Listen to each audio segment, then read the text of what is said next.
Shalom, hari ini saya akan membawa kita dalam satu khotbah, yaitu khotbah naratif orang pertama. Nah, di sini saya akan mengambil satu tokoh Alkitab yang mungkin sangat jarang dilirik atau sangat jarang dibahas, yaitu Lea. Dari kitab Kejadian 29 ayat yang ke-16 sampai ayat yang ke-35. Dengan tema, Aku Lea, perempuan yang belajar dicintai Tuhan. Namaku Lea. Mungkin banyak orang yang mengenalku hanya sebagai kakak dari Rahel. Ada juga yang mengenalku sebagai istri Yakub yang tidak pernah dicintai. Sebagian orang mengingatku karena mataku yang sayup. Tidak ada orang yang ingin menjadi sepertiku. Tetapi izinkan malam ini aku bercerita, bukan tentang bagaimana hidupku yang indah, bukan tentang bagaimana semua doaku langsung dijawab oleh Tuhan. Aku ingin bercerita bagaimana Tuhan melihat seorang perempuan yang diabaikan oleh manusia, bahkan diabaikan oleh suaminya sendiri. Aku hidup di dalam rumah yang penuh perbandingan. Adikku, Rahel, lebih cantik. Orang-orang memandangnya dan kagum, tetapi memandangku biasa saja. Dan aku sangat tahu itu. Aku sadar ketika orang berbicara tentang kecantikannya, namaku hampir tidak pernah disebut. Lalu datanglah seorang laki-laki yang bernama Yakub. Ketika pertama kali melihat Rahel, matanya berbinar. Ia rela bekerja selama 7 tahun demi mendapatkan adikku. Bayangkan bagaimana rasanya melihat seseorang mencintai saudaramu dengan sepenuh hati, sementara kamu berdiri di dekat tanpa diperhatikan sama sekali. Aku tidak pernah menjadi pilihan utama, tetapi justru disitulah Tuhan mulai bekerja di dalam hidupku. Aku pernah hidup di dalam penolakan. Malam itu, ayahku memanggilku diam-diam. Ia menyuruhku memakai pakaian pengantin. Aku tahu ada sesuatu yang tidak benar. Yang seharusnya menikah dengan Yakub adalah adikku Rahel, bukan aku. Tetapi pada zaman kami, wajah pengantin perempuan harus tertutup rapat. Dan malam itu, aku dibawa masuk ke dalam kemah Yakub. Aku tidak tahu apa yang lebih menyakitkan, menjadi perempuan yang dipakai dalam tipu daya atau menjadi perempuan yang sadar bahwa laki-laki yang menerimanya sebenarnya menginginkan orang lain. Paginya tiba, dan ketika Yakub membuka penutup wajahku, aku melihat keterkejutan di matanya. Aku tidak akan pernah lupa tatapan itu. Tatapan kecewa, tatapan yang berkata, bukan kamu yang aku inginkan. Sejak hari itu, aku hidup sebagai istri Yakub yang tidak dicintai. Karena itu, ada luka yang tidak pernah dilihat oleh mata. Luka karena diabaikan, luka karena dibandingkan, luka karena merasa tidak cukup baik. Mungkin ada di antara kita yang pernah mengalami hal yang sama. Ada anak yang merasa saudaranya lebih dibanggakan. Ada istri yang merasa tidak pernah dihargai. Ada pelayan Tuhan yang merasa jerih lelahnya tidak dilihat. Dan ada orang yang tersenyum di luar, tetapi setiap malam bertanya di dalam hati, Tuhan, kenapa aku tidak seperti orang lain?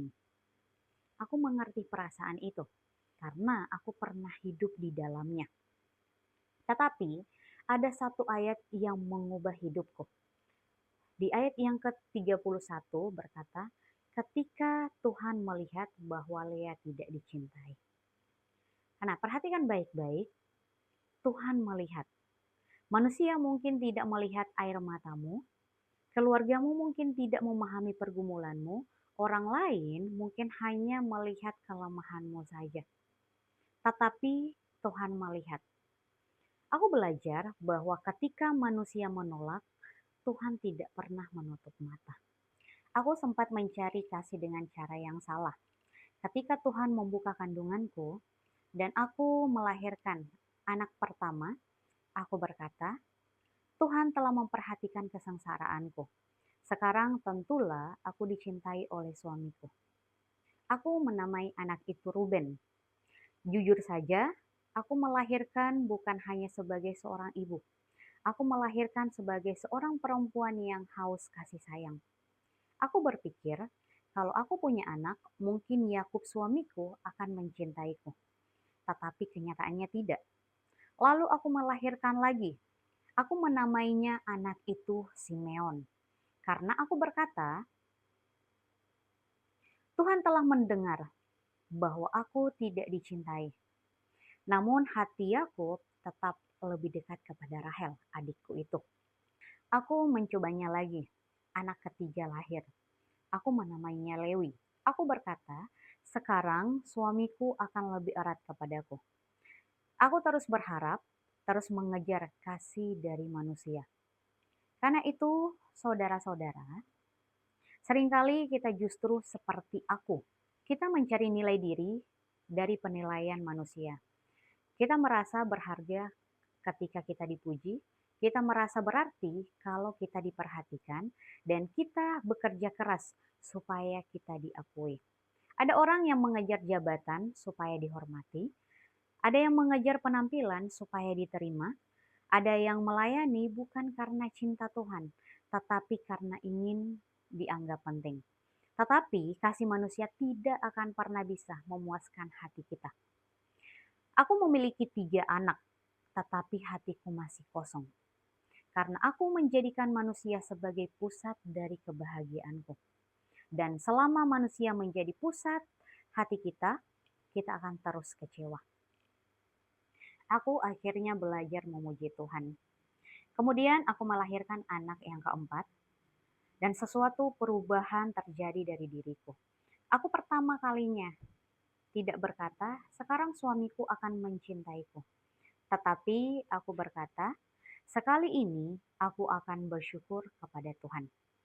Aku menamai anak itu Yehuda, yang artinya pujian. Disinilah Tuhan mengubah hidupku. Aku mulai sadar, selama ini aku terlalu sibuk mengejar cinta manusia, sampai lupa bahwa aku sudah dikasihi Tuhan. Yakub mungkin tidak memilikiku, tetapi Tuhan memilih untuk memperhatikanku. Manusia mungkin melihat kekuranganku, tetapi Tuhan melihat masa depanku.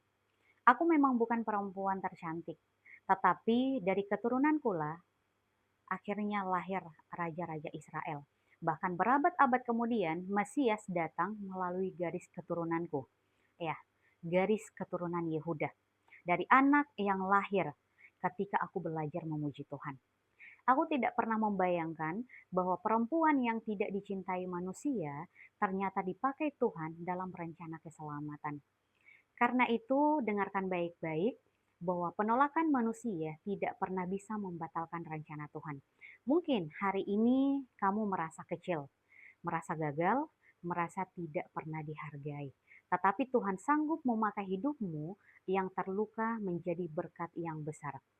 Kadang-kadang Tuhan justru bekerja paling dalam melalui air mata yang paling tersembunyi. Karena itu, aku Lea. Aku pernah merasa tidak dipilih dan tidak dicintai, tetapi Tuhan tidak pernah melupakanku. Pada akhir kehidupanku, Yakub meminta dikuburkan bersama aku, bukan bersama Lea. Dan dari keturunanku lah lahir Yehuda, Raja Daud, bahkan Mesias. Saudara-saudara, manusia mungkin menolakmu, tetapi ingat, Tuhan dapat memakai hidupmu untuk rencana yang besar. Karena itu, tetap percaya bahwa waktu Tuhan selalu yang terbaik, dan juga percaya bahwa dari air matamu, dari kesedihanmu yang tersembunyi, Tuhan bisa memakai itu untuk sesuatu yang luar biasa. Tuhan Yesus memberkati. Shalom.